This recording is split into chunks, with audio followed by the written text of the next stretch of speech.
Chers maîtres, chers confrères, permettez-moi de vous présenter notre travail intitulé La hernie diaphragmatique congénitale au sein du service de réanimation néonatale à propos de 21 cas. Donc pour cela, on va adapter le plan suivant. On va commencer par une introduction enchaînée par matériel et méthode, puis résultats et enfin une discussion avant de conclure. La hernie congénitale de la coupole diaphragmatique. D'accord. C'est où?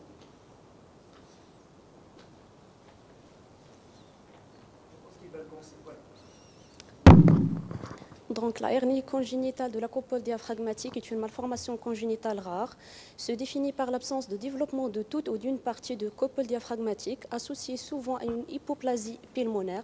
Sa prévalence est de 1 sur 3000 naissances. Elle touche dans 80% des cas le côté gauche. Elle représente 8% des anomalies congénitales avec une nette prédominance musculaire. L'objectif de notre travail est de déterminer le profil et le pronostic des hernies diaphragmatiques au niveau de notre service. Il s'agit donc d'une étude rétrospective à propos de 21 cas colligés au sein du service de réanimation néonatale du CHU Hassan II de Fès sur une période de 3 ans. Pour les résultats, l'âge moyen de notre série était de 4 jours, avec des extrêmes allant d'1 heure à 14 jours. Pour le sexe, on note une prédominance masculine, 67% des cas, avec un sexe ratio de 2. La grossesse était suivie chez 85% des cas, avec un diagnostic antinatal chez 16%, ce qui a permis une hospitalisation dès la naissance et donc une prise en charge rapide.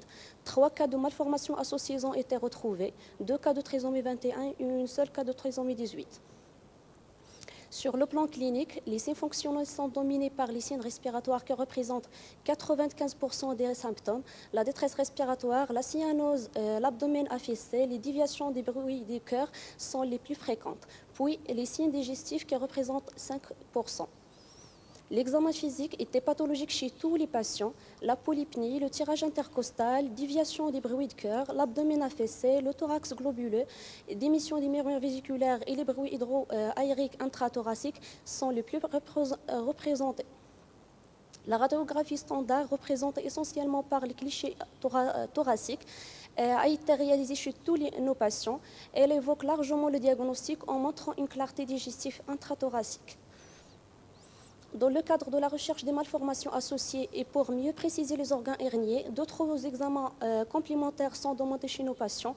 Les opacifications digestives chez un patient, l'échographie abdominale postnatale demandée chez 5 patients, l'échographie cardiaque était pratiquée chez 17 patients, dont 12 avaient une HTAP légère à sévère. Le scanner thoracique est demandé chez 5 patients. Pour la prise en charge des hernies diaphragmatiques, il peut se faire à la période néonatale par la méthode FETO, l'occlusion endotrachéale fétale, réalisée entre 26 et 28 semaines d'aménorrhée et retirée à 34 semaines d'aménorrhée, pratiquée dans les formes des hernies diaphragmatiques congénitales sévères à intermédiaires. Malheureusement, il ne se fait qu'en 3 centres européens. Pour la prise en charge à la naissance, les patients ou les nouveau-nés qui ont une diagnostic avec hernie diaphragmatique congénitale, ils ont bénéficié d'une intubation endotrachéale, ventilation mécanique adaptée et une sédation avec pose d'une sonde gastrique et le traitement de l'HTAP, puis le traitement chirurgical après stabilisation des patients. Les nouveau-nés opérés, dans notre série, 28% de nos patients ont été opérés par la parotomie médiane cis-ombilicale. L'acte chirurgical vise la réduction des viscères migrés et la fermeture de la brèche diaphragmatique. Elles ont tous bénéficié d'une réanimation pré-, per- et post-opératoire. Les suites post-opératoires ont été simples et l'évolution à court terme était favorable. La hernie diaphragmatique congénitale est une pathologie grave. La forme postérolatérale est la forme la plus fréquente et survient de côté gauche dans 84% des cas. Le diagnostic positif doit se faire à la période néonatale, antinatale, par l'examen échographique fœtal du 2e trimestre, soit le diagnostic doit se faire à la salle de naissance à l'occasion d'une détresse respiratoire ou bien une symptomatologie digestive. L'hernie diaphragmatique congénitale peut être de révélation précoce et se manifester par une détresse respiratoire à la période néonatale, comme il peut être de révélation tardive et se manifeste soit de façon aiguë à l'occasion d'une complication, soit de façon chronique par une symptomatologie respiratoire ou digestive. Dans notre série, l'âge moyen était de 7 jours. Dans les autres séries, l'âge variait de 3 à 22 mois. On note une prédominance masculine nette dans notre série, ainsi que les autres études publiées. La symptomatologie clinique était représentée essentiellement par les manifestations respiratoires, dans 85% de cas, et suivie par les manifestations digestives, ce qui rejoint les autres séries. La radiographie thoraco-abdominale représente l'examen chef pour faire le diagnostic. Les opacifications digestives confrontent le diagnostic et permettent d'avoir une idée sur les organes herniés. La TDM et l'IRM aident aussi à faire le diagnostic. Dans la littérature, l'hernie diaphragmatique congénitale est souvent associée à d'autres malformations. C'est le cas dans notre travail. On a trouvé trois cas de malformations associés, 2 cas de trisomie 21 et une trisomie 18. Le traitement chirurgical qui vise la réduction des viscères migrés et la fermeture de la brèche diaphragmatique reste le traitement de choix, associé à la prise en charge par la réanimation néonatale pré- et post-opératoire afin de réduire l'HTAP. Dans notre série, ce volet thérapeutique était pratiqué chez ces patients par voie classique, essentiellement par la parotomie médiane cis-ombilicale. L'hernie diaphragmatique congénitale présente une mortalité assez importante. Dans notre série, on a révélé 71% des cas de décès, ce qui rejoint les autres séries. Le pronostic des hernies diaphragmatiques congénitales est encore sombre, dépend de plusieurs facteurs, dont le plus important, l'absence d'un diagnostic anténatal, le retard de consultation et de prise en charge, l'association à d'autres malformations et l'importance de l'hypoplasie pulmonaire, l'importance de l'HTAP et les conditions socio-économiques défavorables. Pour conclure, la hernie diaphragmatique congénitale est une pathologie rare mais grave avec une mortalité très élevée. L'évolution dépend de la précocité du diagnostic et la prise en charge précoce et adéquate. D'où l'intérêt d'un diagnostic anténatal et de suivi de grossesse et à penser toujours devant un tableau de détresse respiratoire sévère en salle de naissance. Merci pour votre attention. Merci à vous. Est-ce que vous avez des questions ? Alors, moi, j'ai quelques remarques. Bonne présentation, mais je suis centre de référence dont vous parlez, qui font les phétos. 85% de suivi, 16% de diagnostic anténatal. Pour moi, un suivi, 85% de suivi, 85% de diagnostic anténatal. En France, c'est 90% du diagnostic anténatal. Il y en a très peu qui échappent. Deuxième chose, comment ça s'appelle ? L'opacification ne se fait pas pour faire le diagnostic. Du tout. Il n'y a aucun centre qui fait l'opacification intestinale. C'est surtout pour les organes herniés. Non, on s'en fout des organes herniés. Les organes herniés, vous les voyez à l'écho. À l'écho, vous demandez une échographie, il va vous dire que le foie est là-haut, l'estomac est là-haut, ce que vous voulez voir. Opacifier un enfant qui a une hernie de coupole diaphragmatique, le mécanisme de la coupole diaphragmatique, c'est une ascension, soit à travers la fente de Morgani, soit à travers la fente de Kochtalek. À ce moment-là, vous avez les organes qui sont herniés, qui poussent sur le cœur, qui poussent également sur le poumon. Donc vous avez une hypoplasie pulmonaire, vous avez une hypoplasie fonctionnelle du ventricule gauche. Si vous opaciez, vous allez distendre vos intestins, vous allez comprimer encore plus le poumon. Alors l'objectif, c'est de vider les intestins, et de vider l'estomac. Donc on n'opacifie jamais. Le scanner et l'IRM ou ce que vous voulez, il ne peut faire que la distinction entre hernie de coupole diaphragmatique où vous avez un doute sur une éventration. L'éventration ne s'opère pas tout de suite. Vous pouvez l'opérer à l'âge de 6 mois si vous voulez. La hernie, ça s'opère immédiatement après la naissance, enfin, dans les 2 ou 3 jours qui suivent la naissance. C'est le seul objectif de faire autre chose que la radio de thorax. Le diagnostic, c'est la radio de thorax. C'est tout. Donc, ce n'est pas la peine d'opacifier. Donc, nous, on opacifie en tous les cas, on n'opacifie pas. Autre élément que j'aurais bien aimé entendre, c'est que vous avez un taux de mortalité, bien sûr, très élevé. C'est clair. 71%. Nous, on a un taux de mortalité qui est de 30%, qui est incompressible, sauf que nous avons beaucoup de formes très graves. Nous avons, donc il change le micro, nous avons beaucoup de formes très graves qui sont les formes traitées par phéto, c'est-à-dire par une occlusion trachéale anténatale. J'aurais bien aimé que ce n'était pas possible pour vous, mais dans la discussion, que vous donniez au moins la classification, les formes sévères, les formes intermédiaires, les formes voilà, moins graves. Mais ce n'est pas grave, c'est des choses qui sont quand même assez rares, qui sont assez complexes. Je vous félicite pour votre communication. Oui. Trisomie 18, faut-il l'opérer? C'est un énorme problème éthique. Je suis d'accord avec vous parce qu'il n'y a pas que ça. C'est un énorme problème éthique, effectivement. C'est l'intérêt du diagnostic anténatal. Je vous remercie. Karima? Oui. Ah, l'occlusion, vous connaissez un petit peu tous la hernie de coupole diaphragmatique. Donc la hernie de coupole diaphragmatique, on ne sait pas, jusqu'à présent, on ne connaît pas le mécanisme physiopathologique exact qui permet à ce moment-là, qui fait remonter les organes à l'intérieur du thorax. Et on sait vous savez que le liquide amniotique, il est en grande partie fabriqué par les cellules par le poumon, par les cellules pulmonaires, particulièrement les pneumocytes de type 1, qui sont des cellules épithéliales. Donc l'objectif, c'est, à partir de 28 semaines, quand le diagnostic est fait en anténatal, faire une fétoscopie, c'est-à-dire qu'on va faire une endoscopie fœtale, comme une endoscopie trachéale fœtale. On injecte un petit ballon à l'intérieur de la trachée, on ferme la trachée pour pouvoir gêner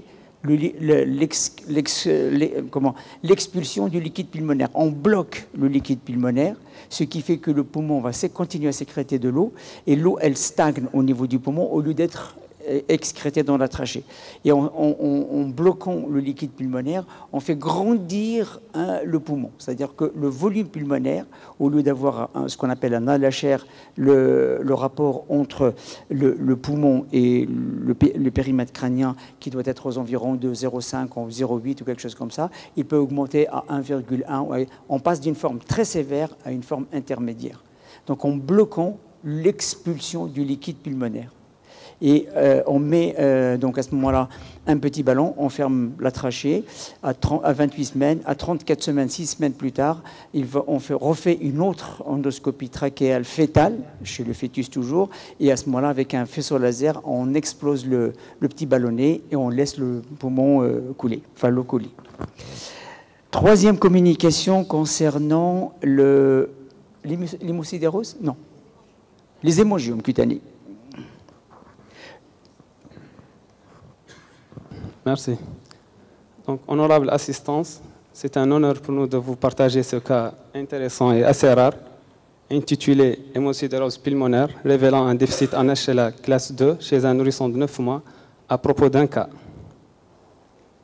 Donc, comme vous le savez, en introduction, on va dire que l'hémocidérose pulmonaire est une affection assez rare, mais qui est grave, caractérisée par une hémorragie alvéolaire chronique et ou avec des exacerbations aiguës. Cliniquement, on a la triade classique, à savoir l'hémoptysie, l'anémie et les opacités alvéolaires à la radiographie du thorax. Sauf que chez les nourrissons, on a rarement l'hémoptysie. C'est plutôt une détresse respiratoire aiguë associée à un syndrome anémique. Donc, pour ce qui est du déficit immunitaire combiné, il s'agit d'un défaut quantitatif ou qualitatif des lymphocytes T, avec un déficit complet ou partiel de synthèse des immunoglobulines, le déficit en HLA classe 2 et le déficit immunitaire combiné non sévère le plus fréquent dans les pays maghrébins, selon les données de la littérature. Il s'agissait d'un nourrisson de sexe masculin âgé de 9 mois admis au service des urgences pédiatriques pour une détresse respiratoire aiguë avec une pâleur cutanéo-muqueuse marquée. Dans les antécédents, on notait une mère asthmatique et une consanguinité de premier degré. Dans les antécédents personnels, la naissance était menée à terme, 37 semaines d'aménorrhée avec un poids de naissance normal. La grossesse s'est déroulée sans particularité, l'allaitement était mixte et la diversification alimentaire était faite à l'âge de 6 mois.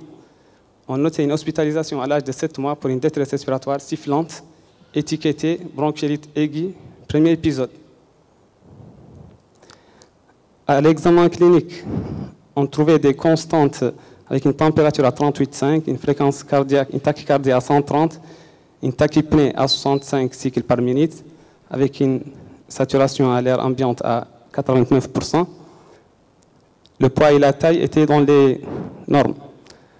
Donc, on avait un nourrisson hypotonique, hyporéactif avec un mauvais état général, une pâleur cutanéo-muqueuse qui était marquée, un tirage sous-costal, un battement des ailes du nez et des râles crépitants diffus aux deux champs pulmonaires. L'examen physique était complet à la recherche d'une localisation, une infection ORL, des signes cutanés, à savoir des signes orientant vers un eczéma, des plaques érythémateuses orientant vers un lupus ou d'autres signes cutanés. Il n'y avait pas d'hépatosplénomégalie. Devant les antécédents familiaux de mère asthmatique, devant le premier épisode de bronchiolite aiguë, devant l'examen clinique qui a retrouvé une détresse respiratoire sévère hypoxémiante avec des râles crépitants du FiO2 champ pulmonaire, l'aspect radiographique d'un syndrome alvéolo-interstitiel bilatéral, on a évoqué un deuxième épisode de broncho-alvéolite avec une prise en charge qui a été basée sur une oxygénothérapie à base de 3 litres par minute, des nébulisations de salbutamol toutes les 20 minutes, puis toutes les 4 heures, avec une forte dose de corticothérapie solimedrol, 2 mg par kilo, toutes les 8 heures, en IV. Des examens complémentaires étaient faits, avec l'hémogramme avait retrouvé une neutropénie à 200, qui a attiré l'attention quand même, et une anémie normochrome normocytaire à 7 grammes par décilitre. On a fait un bilan infectieux complet avec un SCBU, recherche de BK, GeneXpert devant la pneumopathie interstitielle. Comme on est en période de SARS-CoV-2, on a fait un PCR, une sérologie qui était négative. Donc, après une l'évolution, on n'a pas noté une amélioration franche malgré un traitement adapté de la bronchiolite aiguë. Donc, il y avait toujours la détresse respiratoire hypoxémiante, le patient était toujours fébrile et le syndrome anémique était aggravé. Donc, on a pensé à aller un peu plus loin de la bronchiolite et on a demandé une TDM thoracique qui était en faveur d'une pneumopathie interstitielle bilatérale sévère. Donc, une PID, pneumopathie infiltrative diffuse. On a élaboré les diagnostics à évoquer devant cette pneumopathie infiltrative, à savoir les affections associées à une maladie générale, telles que les collagénoses, les vascularites, les maladies hépatiques digestives et inflammatoires, les maladies de surcharge, telles que la maladie de Gaucher, la maladie de Niemann-Pick, la sarcoïdose, l'hémocidrose pulmonaire primitive, et les autres pneumopathies infectieuses sur un terrain particulier, telles que la pneumopathie à pneumocystis gyrovesi, ACMV, sur un probable déficit immunitaire acquis ou congénital, des séquelles d'infection, à savoir le Covid-19, ou bien des séquelles de tuberculose pulmonaire. Des examens complémentaires de deuxième intention ont été demandés dans ce sens, avec un bilan d'hémolyse qui était en faveur d'une anémie hémolytique auto-immune avec un test de Coombs positif, un bilan d'hémostase qui était revenu normal, donc qui a éliminé plus ou moins le Covid-19. Le myélogramme a été demandé dans le sens des maladies de surcharge, des maladies myéloprolifératives, qui a éliminé ces pathologies. Et la sarcoïdose a été éliminée devant le dosage de l'enzyme de conversion qui était normal. On a complété par un bilan immunologique complet, à savoir les anticorps anti-DNA natifs, les anticorps antinucléaires, anti-LKM, facteurs rhumatoïdes. Donc, ces bilans étaient négatifs. On a recherché quand même une allergie aux protéines de lait de vache et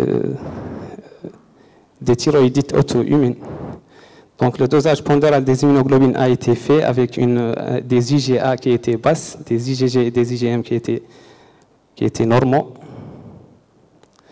On a fait le bilan à la recherche d'un déficit immunitaire acquis, à savoir un typage des sous-populations lymphocytaires qui notait des lymphocytes normaux, donc il n'y a pas de déficit immunitaire non sévère, parce que le taux de lymphocytes est normal, avec un taux de CD3 à CD4 bas, un rapport qui est effondré, et une expression des molécules HLA classe 2 qui était nulle. On a complété par le lavage broncho-alvéolaire avec un aspect macroscopique très inflammatoire de la muqueuse bronchique lors du LBA. On trouvait des macrophages à 46%, donc élevés, avec une coloration de PERS positif et un score de Gold estimé à 187, qui était très élevé, qui se base sur un comptage sur plusieurs champs des macrophages engorgés de fer sérique. Donc c'est ça le score de Gold qui était élevé avec une coloration de pH positif qui confirme l'hémosidérose. L'aspect microscopique, comme on voit sur les deux iconos, la figure 1, on a une coloration de PERS avec un contenu de macrophage alvéolaire qui est bleu avec une intensité de coloration en fonction de la charge en hémosidérine. Sur l'autre iconographie, on a une coloration de Papa-Nicolau montrant des macrophages, de nombreux polynucléaires neutrophiles et de rares cellules malpighiennes. Devant la clinique et les examens complémentaires, on a retenu le diagnostic d'hémosidérose pulmonaire associé à un déficit immunitaire en HLA classe 2. Donc l'hémosidérose pulmonaire était évoquée devant le syndrome pneumo-anémique, l'aspect de pneumopathie interstitielle sévère bilatérale à l'athydème thoracique et la nette amélioration sous corticothérapie, confirmée par l'aspect cytologique du lavage broncho-alvéolaire. Cependant, le typage des sous-populations lymphocytaires, le typage des HLA classe 2 et le dosage pondéral des immunoglobulines conclut à un déficit immunitaire combiné non sévère, CID, par déficit en HLA classe 2. Comme vous le savez, les théories récentes de l'éthiopathogénie de l'hémocidrose pulmonaire, on est surtout dans le sens d'une pathologie auto-immune. Donc on a recherché, c'est systématique de rechercher toutes les autres maladies auto-immunes associées, avec un bilan qui a été demandé. On a conclu à l'association à une bicytopénie comportant une anémie hémolytique auto-immune et une neutropénie sévère, ce qui est classique dans la littérature. Pour le traitement, le malade a reçu plusieurs transfusions itératives de globulaires, 10 transfusions sur 3 mois, et transfusions toutes les semaines presque, avec une corticothérapie orale, avec plus un traitement adjuvant, des immunoglobulines polyvalentes toutes les 21 jours, une antibioprophylaxie au cotrimoxazole du fait du déficit immunitaire, et une greffe des cellules souches hématopoïétiques, et en cours, en attente de retrouver un donneur compatible. L'évolution était favorable avec après l'installation de la corticothérapie, des nébulisations de ventoline de Pulmicort. Par contre, la J30 d'hospitalisation, 5 jours après la dégression de la corticothérapie, le nourrisson a présenté une récidive de la même symptomatologie avec un syndrome anémique sévère, mal toléré, une détresse respiratoire sévère. Pour la discussion, on va dire que l'hémocidrose pulmonaire est une pathologie rare, mais qui est quand même grave. Une détresse respiratoire aiguë sufflante chez un nourrisson est fréquemment une bronchiolite aiguë. Cependant, il ne faut pas passer à côté des diagnostics différentiels, notamment l'hémocidrose pulmonaire en cas d'anémie associée. En effet, certains signes d'alerte, tels que les cytopénies chez notre patient, doivent être recherchés et orientés vers l'éventualité d'autres diagnostics, tels que les pathologies respiratoires chroniques et ou un déficit immunitaire héréditaire. Bien qu'elle soit extrêmement rare, aucun cas rapporté dans la littérature, l'association d'une hémocidrose pulmonaire et d'un déficit immunitaire en HLA classe 2 conforte l'hypothèse d'origine immunologique commune aux deux affections. Les manifestations auto-immunes associées au déficit immunitaire primitif décrites dans la littérature étaient une anémie hémolytique auto-immune, une thrombopénie, une neutropénie et vascularite multiviscérale. Cependant, l'intérêt de notre observation était surtout de rapporter une association qui est extrêmement rare entre l'hémocidrose pulmonaire et le déficit immunitaire primitif. À guise de conclusion, nous allons dire que cette observation rappelle l'importance de mettre en cause les diagnostics classiques de bronchiolite aiguë, notamment lorsque l'évolution semble atypique et inhabituelle. La vigilance du clinicien doit être constante afin d'évoquer rapidement un diagnostic différentiel et de mettre en jeu une prise en charge adéquate. Merci. Merci à vous. On n'aura pas de discussion parce que tu as utilisé les 10 minutes pour présenter. Une présentation de 6 minutes, c'est 7 diapositives. Et malheureusement, tu as énormément d'examens complémentaires. Tu aurais pu les présenter sous forme d'un tableau récupératif en une diapo. Une diapo de tableau, une diapo de la clinique. Mais tu as 6 minutes, c'est 6 diapos. 10 minutes, c'est 10 diapos. Si tu veux, voilà. Je suis désolé, il n'y aura pas de discussion de ta communication qui est très bien. Je suis vraiment désolé. La suivante. Alors, chers maîtres, chers collègues, permettez-moi de vous présenter notre travail intitulé « Les hémangiomes cutanés infantiles » à propos de 30 cas. Alors, comme introduction, les tumeurs vasculaires, l'hémangiome infantile est une tumeur vasculaire fréquente et bénigne de l'enfant. Le diagnostic est essentiellement clinique, mais peut faire parfois recours à l'écho-doppler quand il existe un doute diagnostique. Il touche environ 5% des nourrissons de moins d'1 an. Alors, nous rapportons dans ce travail 30 cas d'hémangiome infantile afin de dresser le profil épidémiologique, de dégager les caractéristiques cliniques et thérapeutiques et évolutive de cette pathologie. Donc, il s'agit d'une étude rétrospective et prospective, incluant 30 enfants ayant été vus en consultation de dermatopédiatrie au CHU Hassan II de Fès sur une période s'étalant sur 2 ans, entre décembre 2019 et décembre 2021. Donc, les résultats étaient comme suit. Dans notre série, il y avait une nette prédominance féminine, 21 patients, soit 70% étaient des filles. Donc, le poids de naissance de nos patients était compris entre 2000 et 3800 grammes et un seul patient était prématuré. L'âge moyen des mamans de nos patients était de 30 ans, avec des extrêmes d'âge entre 18 et 42 ans. Concernant les antécédents, 7%, soit 23% des mamans avaient des antécédents pathologiques pendant la grossesse, 2, soit 29% avaient un diabète gestationnel, et 4, soit 57% avaient une anémie sévère et une avait une hypothyroïdie. Un seul patient avait des antécédents familiaux d'hémangiome infantile. Alors, l'âge d'apparition des lésions dans notre série était compris entre 3 jours et 4 mois. Concernant les caractéristiques cliniques des lésions, et commençons par l'aspect, 53% étaient superficiels, 17% étaient profonds et 30% étaient mixtes. Concernant le nombre, 77% des cas, ils étaient uniques et 23% des cas, dans 23% des cas, ils étaient multiples. La localisation était dans 60% des cas au niveau de la tête et du visage, cervicale dans 16% des cas et 10% des cas au niveau du tronc et 3% des cas au niveau vulvaire. Dans notre série, il y avait 3 cas d'hémangiomes segmentaires suspects de Fayces syndrome. C'était en fait des hémangiomes diffus, dits en barbe, avec une distribution segmentaire dite S3. Concernant le traitement, tous nos patients de notre série ont bénéficié d'un traitement à base de propanolol par voie orale, avec un monitorage de la fréquence cardiaque à l'introduction du traitement. Puis 16% des cas ont été mis en plus sous traitement par voie topique et c'était une prescription hors AMM. Donc l'évolution était marquée par l'involution de l'hémangiome dans 85% des cas, en laissant pour la plupart un résidu fibro-adipeux ou une peau lâche après 1 à 2 ans d'évolution. Donc un malade de notre série avait présenté une complication à type d'ulcération de son hémangiome. Discutons nos résultats. Alors l'hémangiome infantile appartient au groupe des tumeurs vasculaires bénignes. Une prédominance féminine est notée pour les formes graves. Plusieurs facteurs prédisposants ont été mis en évidence, comme la peau blanche, les antécédents familiaux d'hémangiome, un âge maternel plus élevé, un contexte d'hypoxie périnatale. Normalement, l'hémangiome infantile n'est pas présent à la naissance. Il y a un intervalle libre de quelques heures à quelques jours, ce qui présente une très grande valeur diagnostique. Alors, le plus fréquemment, un hémangiome est unique. Sa localisation est ubiquitaire, mais il semble plus fréquent sur la tête et le cou, comme c'était le cas dans notre série. Les hémangiomes segmentaires font 11 fois plus de complications que les formes localisées. Ils sont souvent associés à des malformations sous-jacentes, comme c'est le cas des syndromes, des Fayces syndrome ou Pelfi syndrome. L'ulcération est la complication la plus fréquente. La règle, normalement, est l'abstention thérapeutique, mais dans 10 à 15% des cas, un traitement est nécessaire en raison des complications, c'est-à-dire des complications qui engagent le pronostic vital ou fonctionnel ou esthétique. Le propanolol est la seule molécule qui a officiellement une autorisation de mise sur le marché dans les hémangiomes infantiles.